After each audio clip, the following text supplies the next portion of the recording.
Vi har valgt at fremlægge om janteloven for afsnit 21 under gruppepåvirkning, konformitet og social kontrol. Der er jantelovens 10 bud. Du skal ikke tro, du er noget. Et eksempel det kunne være, at det kan godt være, at du er god til fodbold, men uden et hold er du intet. Som Irving siger, så er det gruppen deler en illusion om at være usårlig, at gruppen er en helhed. Nummer 2 er, du skal ikke tro, du er lige så meget som os. Det kunne fx være noget med tillykke med din gode uddannelse, men du kan ikke bruge den til noget vigtigt af betydning for os, for gruppen. Du skal ikke tro, du er klogere end os, nummer 3. Du skal ikke bilde dig ind, du er bedre end os, som nummer 4. Det kan godt være, at du er god til noget, men sammenlignet med os, igen er det gruppen, han lægger vægt på, at janteloven lægger vægt på, at du kan ikke bruge det til noget som helst i forhold til vores gruppe. Vi kan ikke bruge dig til noget. Du skal ikke tro, du ved mere end os, er nummer 5.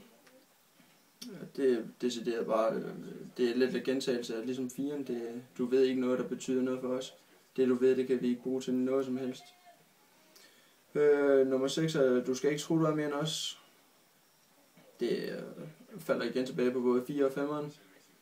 Nummer 7, du skal ikke tro, du duer til noget. Du kan intet i forhold til vores lille gruppering. Og her der kan man igen se, hvis man kigger på Irvings 8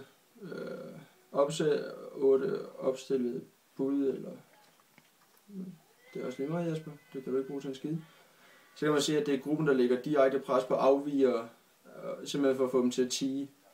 Altså de har ikke nogen mening. Nummer 8 i janteloven er, at du skal ikke lære os. Altså det kunne være noget med, at du tror, vi er til grin, men i bund og grund så er det dig og din arrogance, der er til grin.